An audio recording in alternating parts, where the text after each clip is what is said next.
Welcome back to Psychology That Works, the podcast series that takes you through step-by-step programs that will tackle common life problems and teach us how to thrive without overthinking, overworking, or giving up.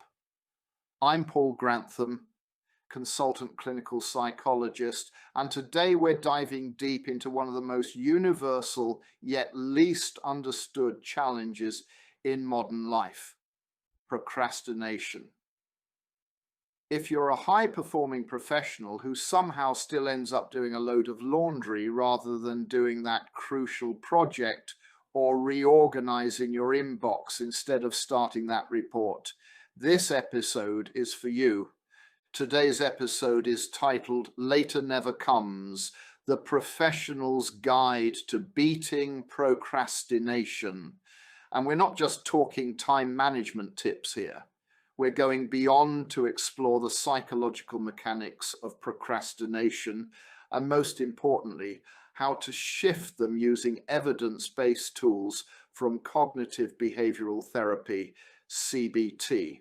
If this podcast is useful and you'd like to discover more, get down to Amazon and look up my book, I Want to Stop Procrastinating Now. It's a practical step-by-step program with 20 exercises that solve all your procrastination problems. What is procrastination really? Let's start with a fundamental truth. Procrastination is not about being lazy. It's not a flaw in your character or a failure of willpower. It's not a sign that you're unmotivated, unprofessional, or disorganized.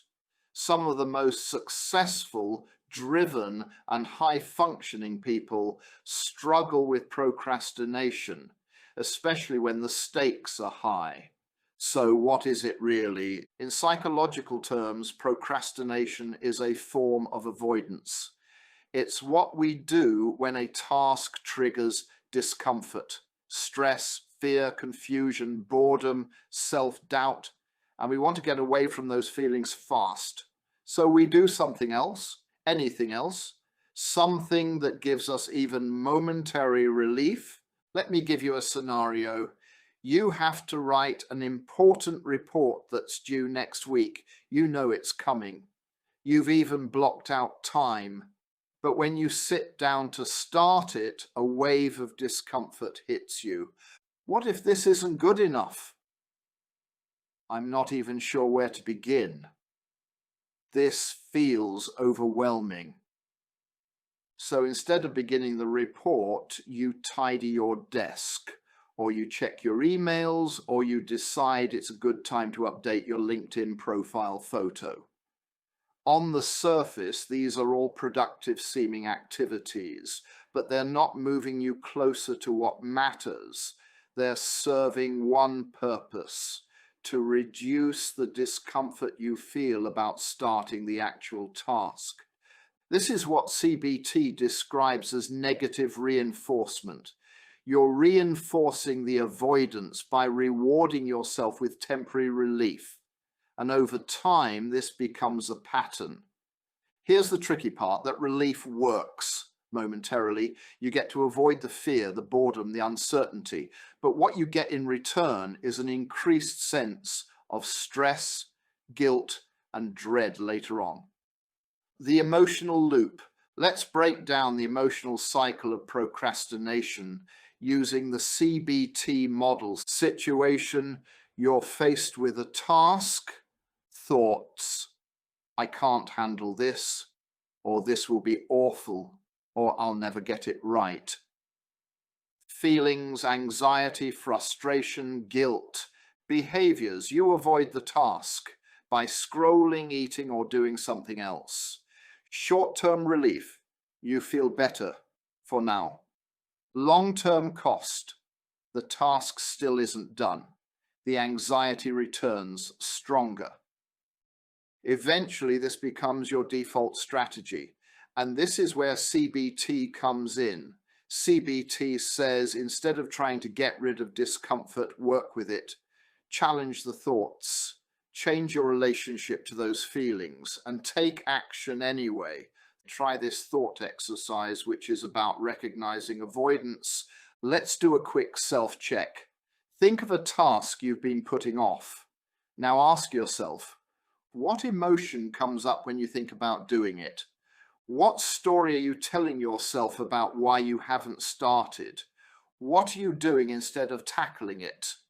These 3 questions help you uncover the emotional root of your procrastination, because often it's not about the task, it's about how we feel about the task.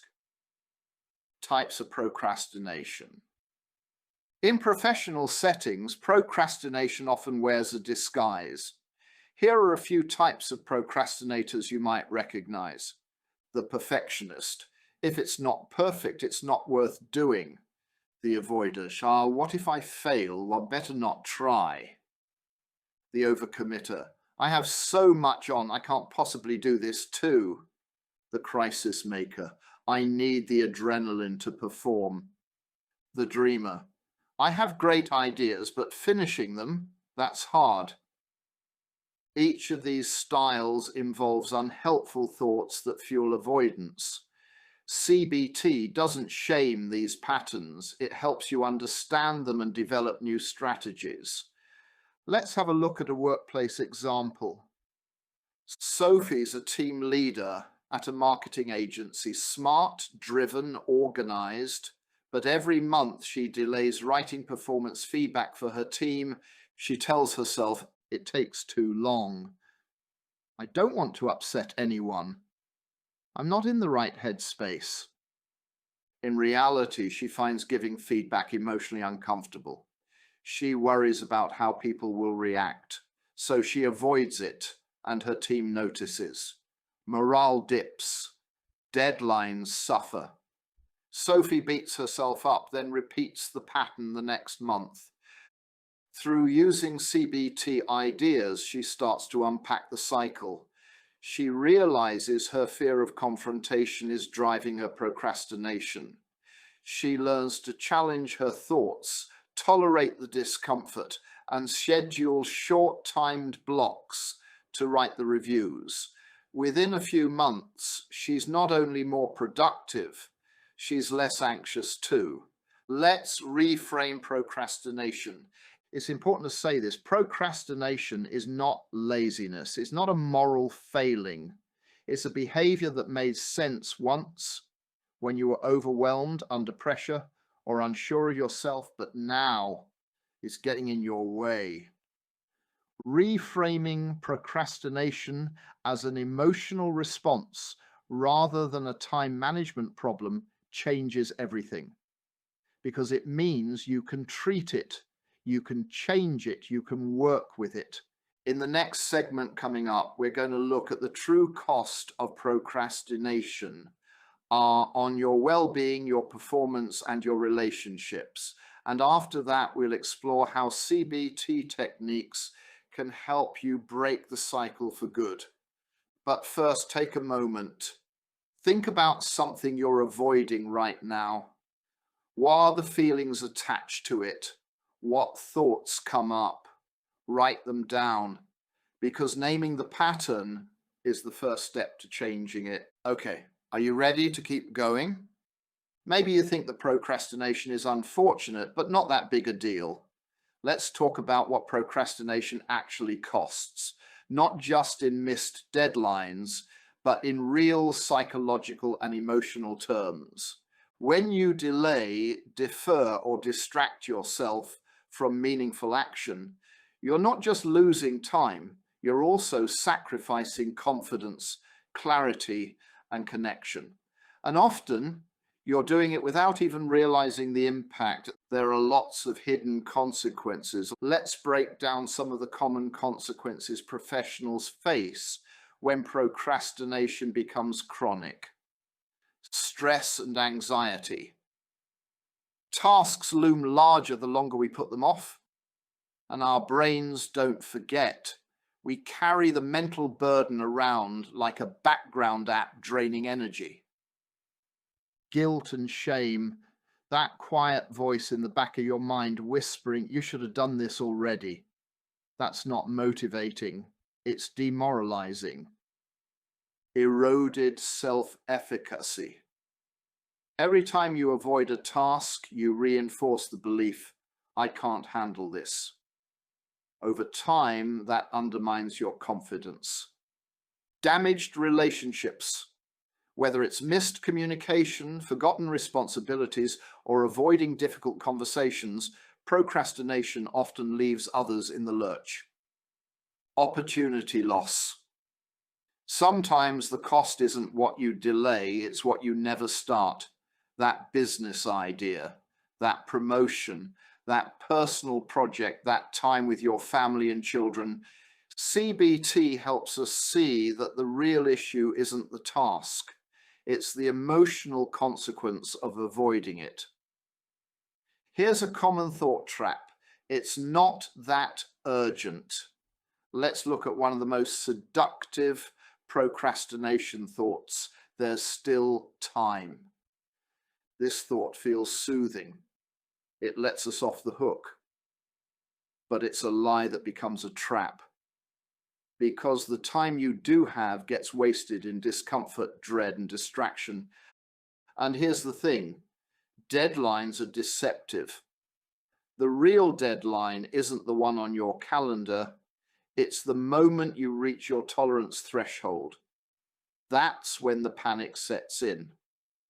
We see this all the time in CBT work. People don't just procrastinate until a deadline. They procrastinate until the pain of avoidance is worse than the pain of doing the task. That's the tipping point. Here's another story from the coalface. It's about David the consultant. David was a former client of mine. I've obviously changed his name, as I have with any former clients I refer to. David was a freelance consultant, incredibly smart, highly capable, but he would delay sending out his invoices for months. He often consulted on issues that involved his client's company finances, but was often lousy with his own. When we explored this, he admitted, it feels pushy to chase money. I don't want to be one of those people. The cost? He was constantly worried about cash flow. He even considered taking on extra work just to cover the gap that his unpaid invoices had left. Once we reframed this in CBT terms, David saw the pattern. He was avoiding short-term discomfort at a long-term financial and emotional cost. We worked on a thought reframe. Following up on work I've done isn't pushy, it's professional. He set an if-then plan. If it's the last day of the month, then I send all invoices before noon. He stuck to it, and not only did his income stabilize, so did his confidence. Don't forget, your body remembers. Procrastination doesn't just stay in your head, it affects your body. Elevated cortisol, muscle tension, sleep disruption. You might notice tiredness despite not being physically active, trouble relaxing even during downtime, restlessness, irritability, or a general feeling of being off. Your body is processing stress from the unfinished business you're carrying around. That mental tab never closes. It just keeps accumulating interest. The light bulb moment of recognizing the emotional price tag of procrastination. I often ask my clients, what's the emotional cost of this delay? Ask yourself this now. Think of something you're procrastinating about, then complete this sentence. If I don't do this soon, the consequence will be, write it down, say it out loud, see if it still feels like no big deal. Because the longer you delay, the heavier the task becomes, not just in time, but in meaning. It grows into something it never was meant to be, a symbol of inadequacy, anxiety, or defeat. Let's discover what CBT can teach us about how to deal with procrastination. So far, we've learned that Thanks for watching. Sorry for cutting the podcast short, but this is just a preview. SDS Priority members get full access to the complete podcast and a growing library of exclusive CPD certified content. Join our SDS YouTube membership for just $4.99 a month. Click the join button on our channel to unlock everything. No long-term commitment. Cancel anytime. See you there.